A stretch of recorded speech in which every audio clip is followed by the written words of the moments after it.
Hello, Blues. Admin Dan here, and this week for a Sunday special, we can call it. Really, I've got Admin Steve back with us once again. How you doing, mate? Yeah, good, mate. Yourself? Good to be back. Yeah, we've missed you without a doubt, buddy. And basically, Blues, this is a one-off special, if you can call it special. We've got me as a special guest. Just special defines me, in all walks of life. And basically, what we're going to be talking about is the season restarting. But as you can see, we've got Admin Steve on, who is the MIB transfer guru. We're going to relate it more to the transfer side of the footballing world and what it will mean to teams, bringing in players and the transfer policies around it, and obviously all the containment things due to the virus and whatnot. But we'll kick off with the season restarting, if we will, mate. Obviously, we all know that June the 17th is when the Premier League will officially return. Which all 92, and this is a godsend because obviously people like you and me, we struggled to get to the games as much. All 92 fixtures of every team will be broadcast live on TV, whether that's Sky Sports, BT, or BBC One, for Christ's sake. That is a godsend for me because I struggled to get to the games. And City versus Arsenal, is set to be one of the first games to restart. If you remember, it was a game that was rescheduled originally before the pandemic happened, due to us being in the League Cup final versus Villa, which we won. And that's set to be one of the first, with Villa, Sheffield United set to be the other fixture that day. And as we all know, all games will be played behind closed doors, which, football without fans, we've all had this discussion, haven't we?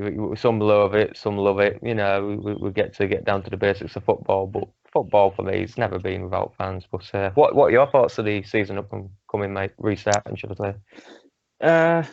Yeah, I mean, obviously it's good for everyone. I think people don't realise how much of an uplift sport is in general, not just footy. Not everyone loves football. So, bringing sport back in any which way is brilliant. Obviously, this season for us, just want it to be over, if I'm honest. Premier League wise, that's just personal opinion. If we can get the Champions League sorted, different again. Excited for it to get back, mate. Just hope we can sort of at least solidate second place and make it a slightly bit better. I think that's the only sort of 50-50 stance on it, isn't it? Because obviously I think we can both agree that Liverpool have won the league this year, regardless of what happens over the next few fixtures. But at the same time, what you brought up there, Champions League, if the season's set to restart, obviously we're still on the ball a bit whether the Champions League is going to resume. There's been talks that the Champions League was confirmed to resume before even the Premier League was confirmed to resume. City probably this year is the best year for us to win it. Got the manager, got the team, and with this potential transfer ban coming, it could be the only time within the next 3 years where we can go ahead. Well, 4 years, obviously, because they've still got to qualify. It could be the only time within the foreseeable close future that we can win it. And I think you hit the nail on the head there. It's great to be back at all sport. We've missed all sport, not just football. I'm still gunning. I'm going to get some stick for this. I'm still hoping for the F1 to resume as soon as possible. I've missed a bit of Martin Brundle. Absolutely, mate. What are your thoughts on if the Champions League was to resume with City? Do you see us doing well? Because I know before the virus shut everything down, you were a bit on the fence. So Admin Dan Halifax was, City will win it. And I remember you specifically saying to him, no. It's a difficult one with us in the Champions League. Nothing ever seems to go our way. We can play, outstanding football like we did against Real Madrid. Take the lead back to the Etihad, and then something goes wrong, like the Spurs game. Something goes wrong, and VAR comes into play. It could be anything stupid. I am still the City fan of 20 years ago, where I don't say, yeah, we're 100% going to win this game, or we're 100% going to win this Premier League, Champions League, whatever. I'm still not there yet. There's a lot of City fans who go, yeah, we've 100% got this now. Not a chance. No. We still have to remember where we came from to where we are now. And, it just proves who the fans are from back then to the ones that are now, for me personally. I think we'll do all right. I think we know we can score goals. We've got the 2 away goals. So I think if we get past Real Madrid, the only team that worries me now, and I watched them yesterday, and was Bayern Munich. They are phenomenal. If they didn't bring on their youngsters yesterday, they would have won about 10-0. It was 5-0 in the end, but they would have won about 10 against Dusseldorf, obviously Rosler's side. But honestly, even after the 5-0, the manager kept them on the pitch and done a team talk with them on the pitch. Even after winning 5-0, they worry me quite a lot. Very, very good side. Right. Very good side. We all remember when they absolutely battered Spurs early on this season, didn't we? I think that was the night it went 0-0 against Shakhtar Donetsk City.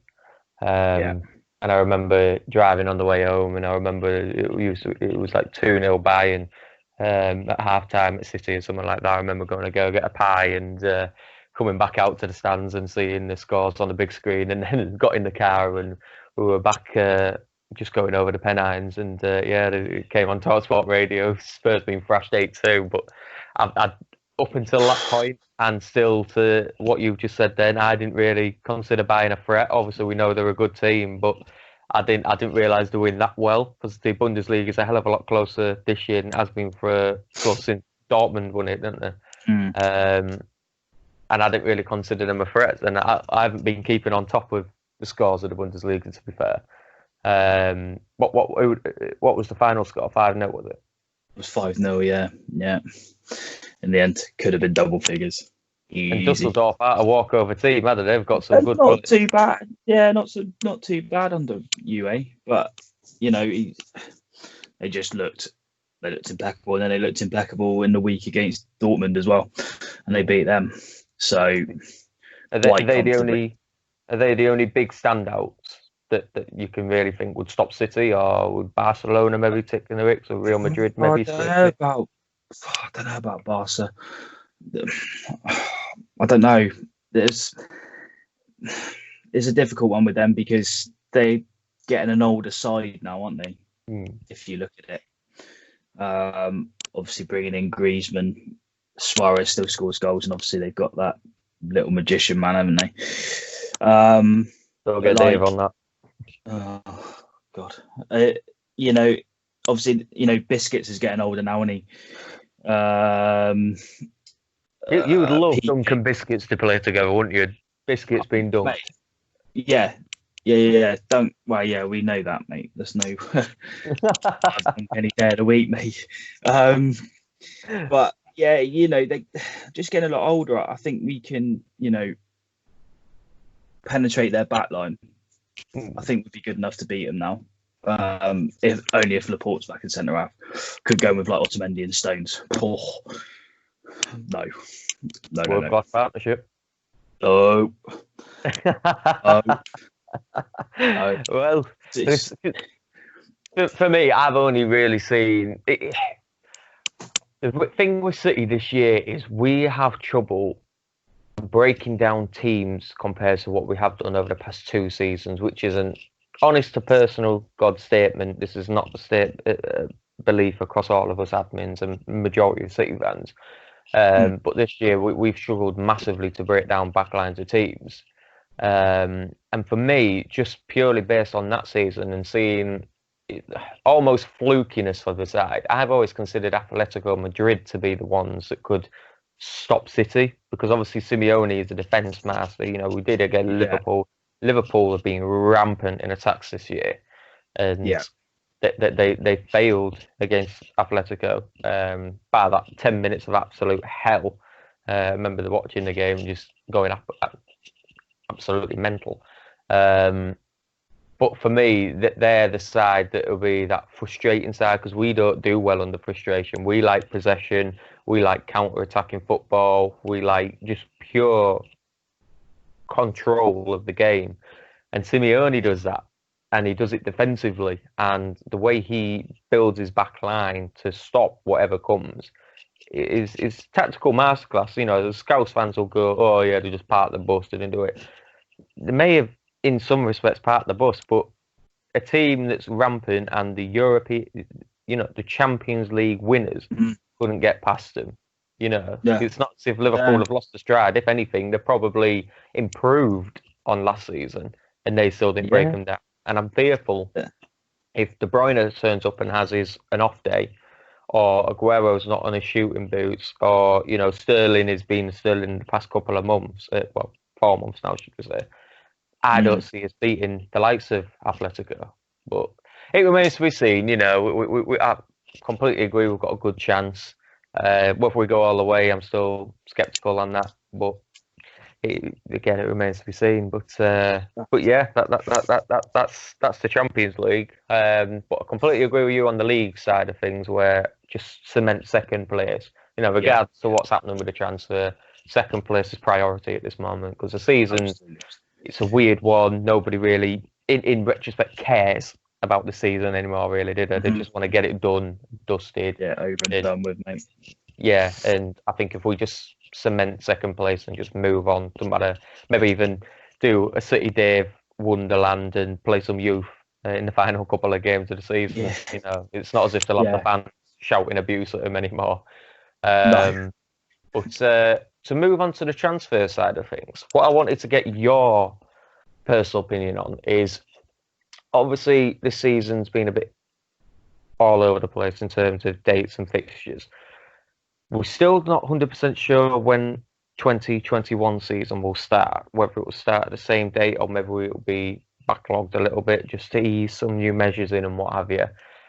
In terms of the transfer side of that, do you see teams accelerating the potential buys and sells of their players due to the fact that England has now introduced a 14-day containment period for any people coming over abroad, no matter what they do, even if the test's negative for the coronavirus, they've still got to remain in 14 days isolation.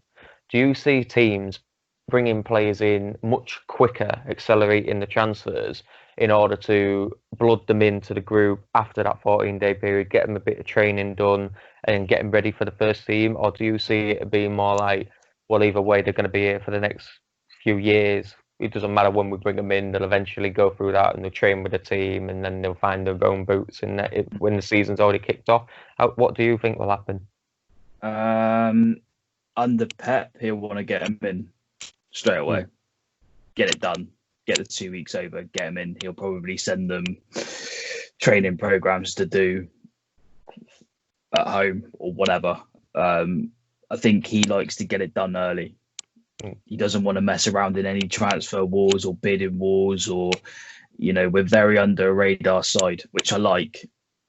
We have all this speculation. We can be linked with hundreds and hundreds of players every January, every summer, standard.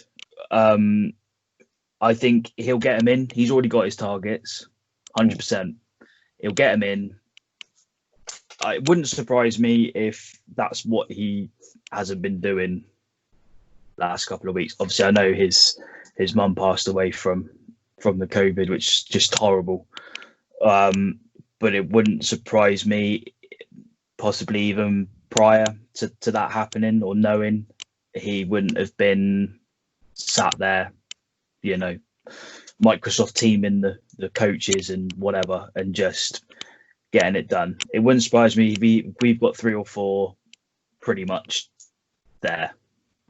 We just don't know who, don't know what position or whatever. It would have happened. And I think the City hierarchy like that as well.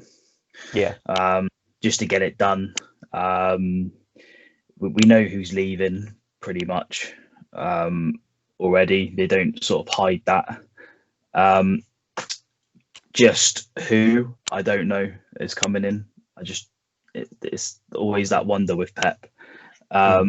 But yeah, for me, he'll get them in 2 weeks. They won't be 2 weeks sat on their asses. It'll be 2 weeks of eating correctly, getting in that gym, whatever they need to do, they'll be doing it.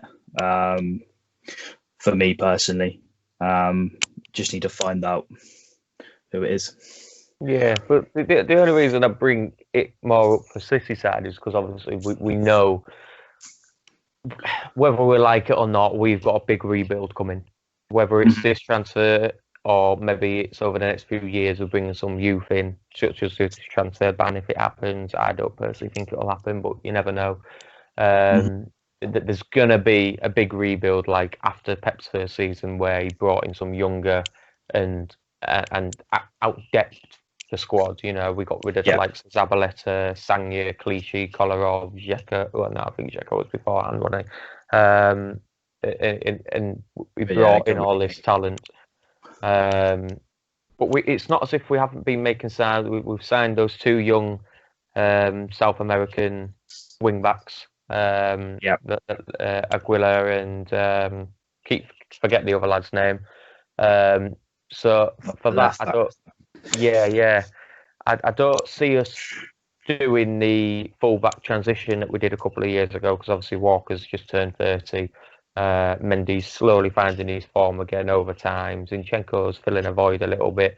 Angelino's still out on loan. He's been firing all guns blazing for Leipzig in the Bundesliga. You know, there's still that he could easily come back. Yeah, I mean, everyone was laughing at me when I said well, I shouldn't have got rid of him, and he's starting to show what he can do at Leipzig. And personally, I still think if we don't bring him back to the club this season and we let Leipzig activate that 30 million release clause, we will regret it big style. And I honest to God believe that he had so much potential for our youth system, and I think he was never really given the fair chance that some other players were given this season. You know, we had the likes of last season, Mara, record signing. He was shocking in his first season compared to what he's been at Leicester. We gave him game in, game out, game in, game out. Now look at him. He's arguably one of City's more, not necessarily consistent, but better players this year. And Angelino was an off the bench sort of player. We've had an in and out Mendy for the past 2 years. Zinchenko's filled the void. He's not even a left back. And to say that he's had a fair crack being third fickle to those two, it isn't right. I think he'll come back. And I think his statement said, I'm still a City player. After my loan, I'm coming back to City and I'm proving my point. And I love that about him. Absolutely love that. And I hope he gets a good game in, game out scenario like Mahrez. Yeah, absolutely. Absolutely, I agree. But the whole transition period and rebuild is set to come, and that's why I wanted to get your thoughts on it, because obviously we're going to be bringing in a lot of players, whether it be this transfer window, whether it be the January transfer window, and it'll all work around the same thing. But yeah, that's my thoughts on it. Yeah, I think we are going to bring a lot of players in. I don't know whether it's now or over, like you say, sort of a year period. We don't really do anything in January because obviously we seen that like Leicester in January wanted 90 million for Mahrez and then we get him for 60 or, you know, whatever it is. I have heard that we are going in for quite a few players. I'm kind of hoping, and I know sort of Chris doesn't agree, but maybe sometimes we shouldn't go in for these well-known players all the time. I think sometimes we should give these other lads a crack because they all have the same, everyone has the same thing about them. Oh, they're not proven. Well, if they don't get a chance to be proven, then how does it work? They just stay in their leagues and go. So like the French league, they either go to PSG or Lyon and just stay there and don't do nothing about it. Like it's a similar thing yesterday. Everyone in the German league goes to Bayern. Bayern will just, you know, Schalke's keeper's phenomenal. Pre-signed for Bayern. You know, it. Ooh. We've lost Steve there, lads. What's going on there? There we go. You're back. Oh, there we go. Don't know what went on there. They don't leave me on my own talking to all the Blues. No. Yeah, well, no, I think we just need to just trial out a few, you know. Yeah. So that rolls onto the argument that, and that was the other thing I was wanting to get your side of the opinion on. Obviously, we've had a lot of discussion in a private chat about, well, when I say discussion, admin Halifax, admin Chris, and admin City Dave have been going absolutely apoplectic on our MIB chat Blues. Believe me, you would not believe the language that has been used between those three. They have argued the toss between absolutely everything. And when you say to give these players a chance, are you referring just to the players that we sign for the first team, or would you be rolling in the youth as well? Because obviously we've got the likes. Sane is arguably on his way out to Bayern. I still personally believe that's happened, and we've got the likes of Braff in the youth system who could easily make it. We've got Jack Harrison on loan at Leeds if he doesn't sign for Leeds permanently. Do you mean to give those types of players a chance as well, or are you just mainly referring to the transfers that we bring in? I think a mixture of both, if I'm honest. Mixture of both. Let's give these other lads a chance. I'll go back to the guy at Lille, Osherman. I think we can get him for a steal for his age. I don't think you can get a poor striker that knows where the back of the net is. I don't think that's a reasonable argument where, yeah, he can only score goals in the French league.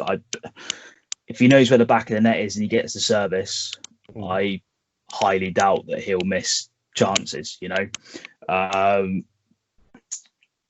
think he needs a chance.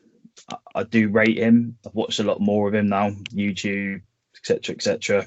I suppose this is why I get the name of like the transfer guru. I suppose I do spend a bit of time on the, you know, looking, and I think, you know, there's a lot of players at Ajax that I really rate, and it's that, you know, let's not give them a chance. They might be crap. Okay, well, we didn't push hard enough Delict for me. We just kind of we give up. Yeah. It's just a bit too. Why give up? We didn't give up on Laporte, so why give up on Delict? If you had Delict and Laporte at centre half, we'd be winning this league. Simple as that. Don't you know? There's no, you know, Liverpool buying a centre half like Van Dijk. We give up on him. They're winning the league by 25 points. Yeah. You know, it's a lot of having to do with a defence that stays the same. And I've said it over past podcasts as well. Their back four stays the same. Yeah. Back five, including the goalkeeper.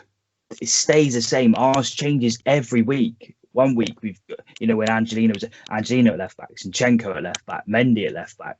You know, you can't keep changing stuff around, in my opinion. You know, like centre halves, you can't. 1 minute Stones, Otamendi, Fernandinho goes back there. When Laporte's back, he's there. He should just stay there when he comes back. No, it should never be moved. You know, Walker at right back, he does something wrong. You bring in Cancelo. Stick with Walker. He's better. Yeah. It's the whole form situation. If a player's in bad form, it's going to make them even worse if you take them out of the squad on the next game, isn't it? You've got to build up a constant amount of games. That's the thing. And it doesn't. If you change your front three or you change your midfield a little bit, fine, not a problem. But your stability comes from your back five. Like I said, I always include a goalkeeper, especially when you've got someone like Edison who basically is a centre half. Yeah. So, you know, your back five, if you keep your back five exactly the same, or, you know, if you have three centre halves, whatever you want to do, because that's where it all starts now. Mainly from City, it starts at the back and it pushes forward. And I think that's where we've gone wrong. I think Pep's admitted that he didn't get another centre half in to replace Company, and obviously thought Laporte was going to be fine. and obviously not. And then we just had to mix between Otamendi and Stones, and those two now. Yeah, Otamendi's just gone. I don't, he's been a great servant for a club, fights for a badge, love that, not a problem. But I think another replacement needs to come in. I think we need a bit of a younger centre half. I think all this talk about Koulibaly from Napoli at the moment, but you're looking at 60 to 80 million for a 28-year-old. It's just beyond me. Then there's Bonucci from Juve. I think, yeah, it'd be good to have him, but it's not a pet player. No, he's 33 for starters. His wages ain't going to be cheap at all. I know that when I was last on, obviously I haven't been reading too much of the chat, but I know Halifax was saying that he would like Bonucci. I get why.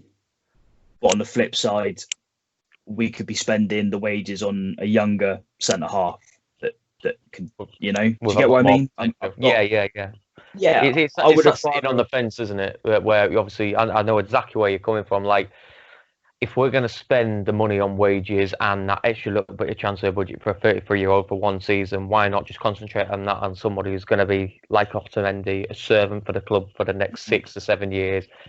Maybe concentrate all that money on someone who's going to be a hell of a lot better than Otamendi. Because as much as Otamendi gets stick, he's had more, in my eyes personally, more good games than bad. And people forget the first couple of seasons when he came into the club. His first season, we got to Champions League semi-final alongside Company. That's not a feat. We signed him from Valencia, arguably the best centre-back in the league that season prior to us signing him. Why can't we go, like you said, spend that money on a much younger centre-back? Would you... Obviously, you want to spend it on a lot younger centre-back. Would you still go for a more complete centre-back, such as the likes of, Milan Skriniar has been one of them that's come up? Ruben Diaz, obviously, I vote for him. Would you go for the more established ones who have proven a name, but out with the big boys as such?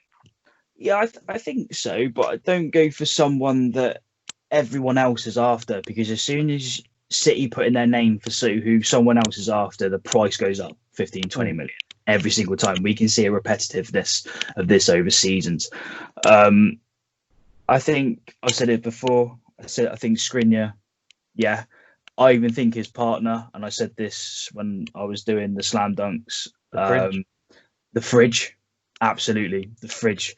I think you could probably get him for about 25 million, 27 years old, good Dutch centre half.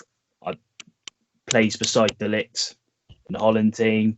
I think that's a bonus. Like I said, yeah, Diaz, absolutely, you can't get much better than him. No. If I'm honest, for up and coming. Yeah, I don't think we go for a 19, 20-year-old when we've got Garcia. There's no point.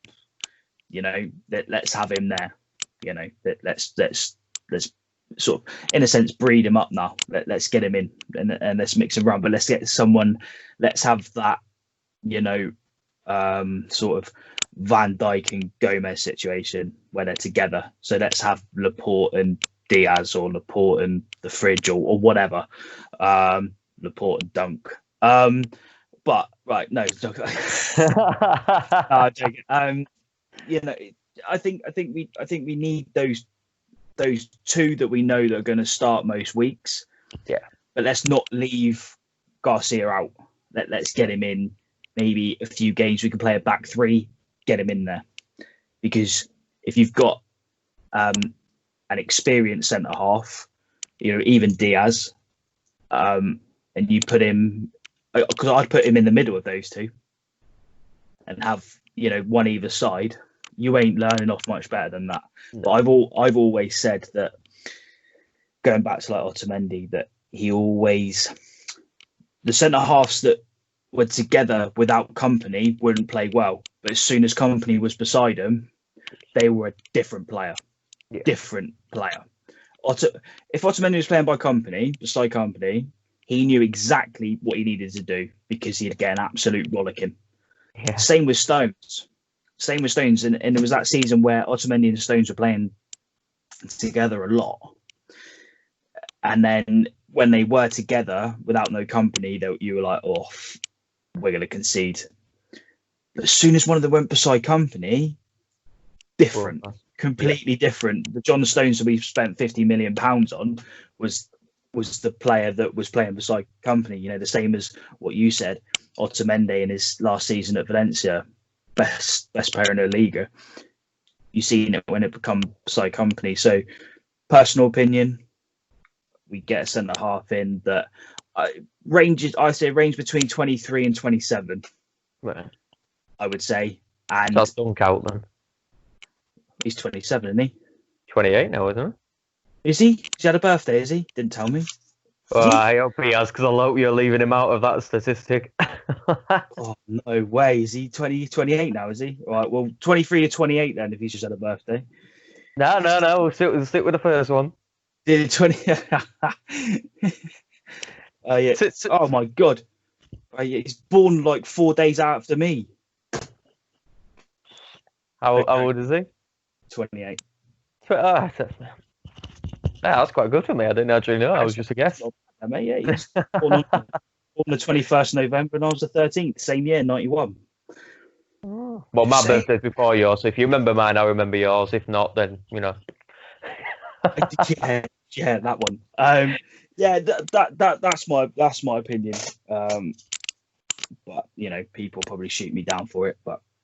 Well, we've all got opinions, you know. Like I get shot down for saying Martin Petrow's my favourite ever Man City player. You know, people look at me and say, you're absolutely... I love the laugh, mate, so don't worry about it. But everybody has their own opinions on it. But to end this episode, you've got unlimited funds, but you still got to use them in your mindset. Like you said, you want to concentrate on that. You've got unlimited funds. You're only allowed to sign one first-team player or key player to your squad for City this transfer window. What position and who do you sign? So just one? Just one. Your first player to sign, and money's no option, but obviously you've got to use it with your mindset, obviously. I want to go a bit different because... Dunk. Dunk? Oh. Yeah. Okay. Like I said, I think centre-half is where we need, but I think if we ask most of the lads, they'll all give one. So I'm gonna go different. I'm gonna go striker. Washington. Nah, yeah, we wouldn't need to spend that. That is not unlimited funds. He'd be about 20. I think my mate said he'd be about 20 to 26 mil for a 21-year-old. For me up front, gonna get it again. I'd go for Kane. All the money. How did I know that one was coming? all the money. I see. Yeah, I know. Hate. I don't care. Like it is how it is. People need to look at the stats and then come back to me. Yeah. Put his stats in compared to Aguero. Just look how close they are. Come back to me. That's all I'm saying. People go, yeah, Haaland, yeah, okay. But then it's that thing again of, do you spend the money on him to see if he proves it here? £65 million release clause. I seen him the other night for Dortmund against Bayern. Didn't see him. You know, a 19-year-old Alphonso Davies kept him in his pocket. Sancho was better. Alphonso Davies, he's one left back I wouldn't mind at City. He's got a career ahead of him. Oh, he's rapid, mate. Okay. Yeah. Unfortunately, he's got probably the best person to learn off at left back at the moment still, who is 29, and that's Alaba. Yeah. So, you know, I've seen obviously with the German football coming back, I've seen the games. Yeah, Haaland scored a few, but not. He was there against Bayern. Didn't see him. Really didn't see him. You know, you've got to remember he's still only 19, and people are hyping him up, and he's got a £65 million release clause. I just think that Kane, has proved it, as far as I'm concerned. Season after season, either with injuries, you can say the same with Aguero. Season after season, either with injuries, he's proved goals. Kane gets you goals. What's your argument on this? Because there's a lot of people I spoke to always, and this isn't just mediocre, they always agree with me with this. Are Spurs not a better team without Kane in the side? I.e., take the final, was it Champions League final last year? Kane was out for the semi-finals. Spurs were arguably one, if not the best side I've seen that Champions League that season, with the likes of Lucas Moura up front. Kane came back, and they were just feeding it to Kane. Kane wasn't there. Was that down to his injury, or because we've seen it in many games where Kane's not been involved? Spurs are a much better side without Kane in it, in my personal opinion. He scores goals, yes, I'm not denying that. He's rapid in front of goal. His goal tally shows that. But I do think without him in the Spurs side, Spurs are more of a collective team, and they do tend to play a hell of a lot better. In a sense, yeah. I don't know, because I think if you take Kane out of England, we're not that good. No. Kane is a focal point, I understand. But with City, you've got better players around you than you have at Spurs. I think if you think of how many, just think of the partnership that him and Kevin De Bruyne could have. Just saying, right? That boy, De Bruyne puts ball on a plate for Kane, it's in. But the thing is with Kane, and I've said it before, is De Bruyne at the moment always looks for those low-driven crosses that go right in front of the goal, you know? Sometimes they're pinpoint, they work. But with him, he can whip in the air. And we know what Kane's heading's like. I just think if we've got that different dimension, if it's just a tiny bit different, it gives teams something to worry about, which I've said before. You know, if you play Burnley, and I always go back to him, they come up against Aguero, they know where that ball's going. It's going to his feet. They tight mark him. If you've got Kane and Aguero, it's two different people to think about, completely different players, but with the one same mentality, ball's going back in the net. Would you see them as the Aguero and Negredo type? In a sense, yeah, in a sense, but Kane's goal ratio compared to Negredo. Well, yeah, but when Negredo played with Aguero, in a set, in a set, absolutely, I think so, and I think that's a different dimension that City can play. But I mean, I've just got if you look at it, 14-15 season, 34 games, 21 goals. 15-16 season, 38 games, 25 goals. 2-16-17 season, 30 games, 29 goals. 17-18, 37 games, 30 goals. 18-19 season, 28 games, 17 goals. And this one gone 20 games, 11 goals with injury. Can anyone argue the stats on that? I highly doubt it. He's not Jesus, though, is he? What? Oh, no. No. Jesus, different player.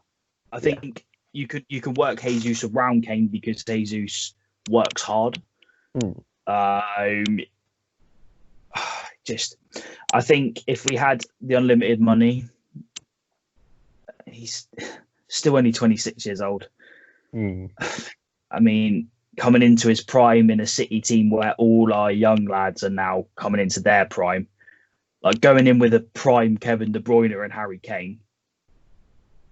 Could work. I mean, he works with Sterling, get Sterling him up there, you know. Well, you say that, I always bring it back to, I know it was offside before anybody jumps the gun, but remember that World Cup, if only he passed to him. I do. Yeah, understandable. But I just think that's just Kane's mentality, though, isn't it? Of where that's my point. That is Kane's mentality. If he's not in the Spurs team, Spurs play as a collective unit. They play with each other. They pass it. Kane seems to be that. I don't want to use the because I do as much as I dig about him. Your idea of him coming to City, I do rate him. I just sense he's got that air of greediness about him, and it won't work. City are a lot more about. They're more of a giving team. You know, De Bruyne gives the play. Aguero's this season and last season especially drops back, gets the ball, passes it out, gives the play. Kane gets it. He's got one eye, and that's goal. If it doesn't go in, it doesn't work. You know. But I suppose you can say that about any player, any team. Anyway, but no, so you're definitely going with Kane then. I would, 100%. I'd go with Kane for my unlimited money. Right. Well, that's one way of ending it. You know, we're going to the transfer story, end it with a Kane. You know, but that's all for this one, Blues. Hopefully, the season will be a safe one as much as it can be, and hopefully City are able to secure second place, and who knows, we might even be lifting a Champions League trophy at the end of this season. Not that either way we're going to care about it because UEFA can go and get yeah.